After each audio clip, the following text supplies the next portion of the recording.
At the University of Michigan, there's been a lot of talk, and it's all been that talk. There's been talk on this show as well about the University of Michigan. Past 2 or 3 weeks, we've been hitting on this pretty hard.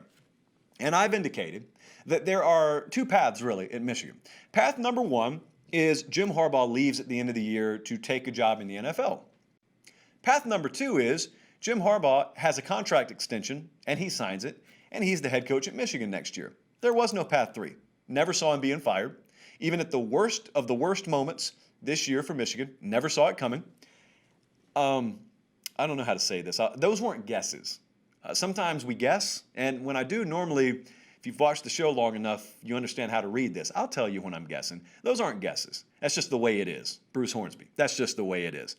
Now, having said that the last couple of weeks, since then, some new information has come out that it sort of seemingly verified what we've said on this show, but I want you to pay close attention because really not a whole lot's changed. So John Bacon last night, or it's been in the last few days, came out with a report, and I want to read a quote from it.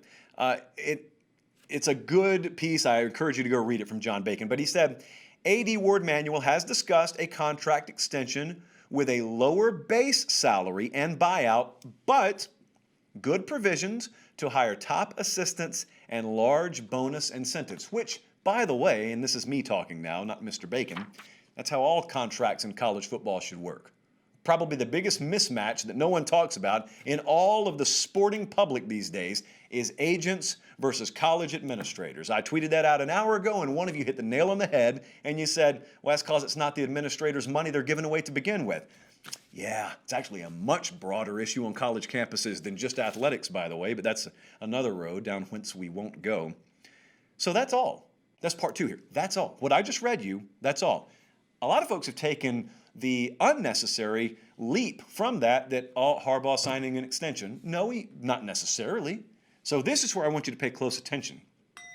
This is the time of year rather, where one season is winding down and the other season is just beginning. That's the agency season. That's where the real players in the sport that you always hear about, but you never really see the face of, because they like it that way, this is when they start playing. They're the professionals. They're all 5 stars. And so the same report stated, that's the quote that's being circulated, the same report and subsequent reports have gone on to state there have been several NFL teams that have reached out to Jim Harbaugh. I can come as close to confirming that as I can without having sat in the room and listened. Not that I believe he's had direct conversations. You understand how this works. But it's possible, because there are a few scenarios here. He hasn't signed anything. That's all it's been left at. We're going to talk about it at the end of the year. So really nothing has changed other than the AD there and Jim Harbaugh making a public comment on it. Because Harbaugh said, hey, it's always been my stance. We're going to talk about it at the end of the year. Ward Manuel, it's on the table. We're going to talk about it when the time is right. It doesn't change anything.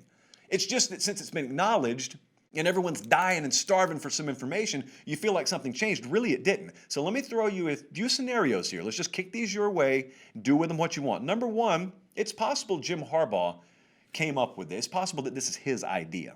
And it's possible that it's his idea and he wants to stay at Michigan. It's possible a lot of this NFL stuff is just overblown, but he also understands financial times are very tight at Michigan right now. And also, to be honest, he's just underperformed.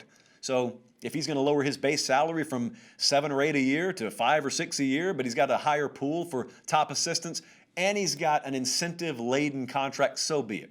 If you're confident in yourself, you should never have a problem with that anyway. But number two, it's possible that Michigan's not thrilled with him, but they also have a stronger and a higher principled stance that they're going to take on this.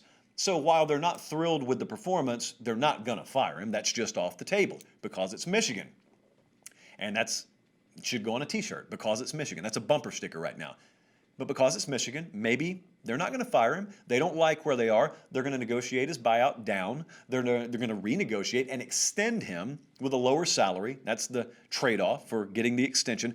Or how about this third scenario?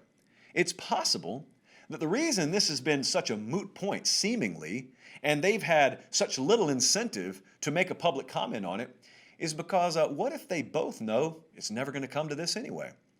What if both parties are aware that the NFL is Jim Harbaugh's future? Now that's pure speculation. I'm not even guessing that. I'm just kind of throwing it out there.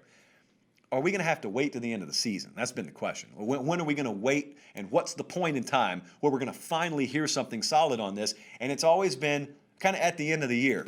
I don't know if everyone up there's looked around. I think most of the fans have. The end of the year is probably here for Michigan. They're not playing Saturday. They may very well not play the game day of the Big Ten Championship. Like, they may just be done. So if they are, and we get final word on that sooner rather than later, when can we expect to hear something? The NFL season going to be winding down. You got the early signing date that's coming up next Wednesday. There is no perfect time. That's the point. So I did want to address this on the way out the door. I got to be careful here, but I wanted to address this. There was a report circulating out there earlier today that, remember which season I told you has just started. And with that in mind, there was a report circulating today that Matt Campbell, it's either Notre Dame or Texas for him, Iowa State head coach. It's either Notre Dame or Texas. He wouldn't even be interested in Michigan. Allow me to summarize our thoughts here on that. There's the report, and there's what I want you to do with that. That's false, and we'll leave it at that. Let's move on.